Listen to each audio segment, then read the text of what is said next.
Elara lived in a quiet cottage nestled amongst whispering pines, a place still echoing with the absence of her beloved grandfather Silas. His armchair sat empty by the hearth, the scent of his pipe tobacco a fading ghost in the air, sorting through dusty boxes in the attic one rain-dappled afternoon. Heavy with the ache of missing him, Elara uncovered an object swathed in faded velvet. Unwrapping it revealed an ornate, full-length mirror framed in dark, swirling wood unlike any cherished seen. Its surface wasn't clear, but shimmered faintly, like disturbed water catching moonlight drawn by an inexplicable pull. She carefully leaned it against the cold stone chimney breast downstairs that evening.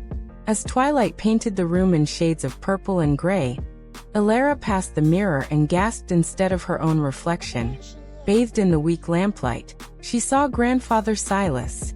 He was sitting right there in his armchair, bathed in warm afternoon sunlight streaming through the window.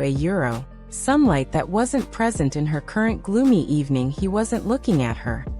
He was deeply engrossed in mending the old clock that now sat silent on the mantel, his brow furrowed in familiar concentration, a half-smile playing on his lips. Elara reached out, her fingers trembling, only to touch cold, unyielding glass. The vision remained, a perfect, silent window into a specific, cherished yesterday. Night after night, Elara found herself drawn to the mirror's embrace. It never showed grand events, only fragments of ordinary, precious moments now lost.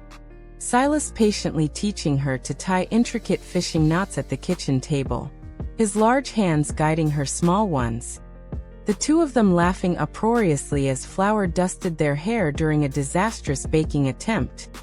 Silas reading aloud by the crackling fire, his voice a deep, comforting rumble that seemed to vibrate through the glass. Each glimpse was a bittersweet balm, soothing her raw grief while simultaneously sharpening the pang of loss. She'd sit for hours on the rug, knees drawn up, watching these stolen scenes unfold, tears tracing silent paths down her cheeks. One particularly difficult evening, overwhelmed by the quiet solitude of the cottage, Elara stood before the mirror feeling utterly alone. As if sensing her despair, the shimmering surface shifted. It showed her, much younger, perhaps 7 years old, tangled in a mass of yarn, frustration turning her face red. Silas knelt beside her, not taking over, but patiently demonstrating the knitting motion again, his eyes crinkling with infinite kindness. Then, the reflection changed. It showed Silas looking directly out, not at the younger Elara, but seemingly straight into her present-day eyes. He smiled his gentle smile, a smile that held all the understanding and unconditional love.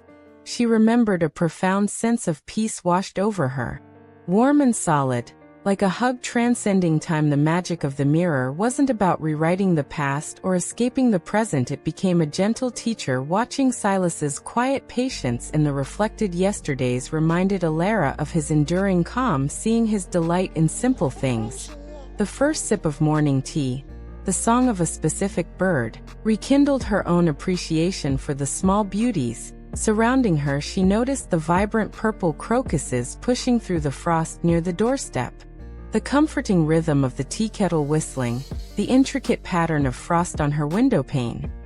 Things she'd overlooked in her fog of sadness. The mirror showed her not just Silas, but the love woven into the fabric of their shared life. One bright morning, weeks later, sunlight streamed into the cottage, illuminating dust motes dancing in the air. Elara walked past the mirror and stopped. Instead of a scene from yesterday, it clearly reflected the room around her, the sunlit armchair, the silent clock, and her own reflection. She looked different.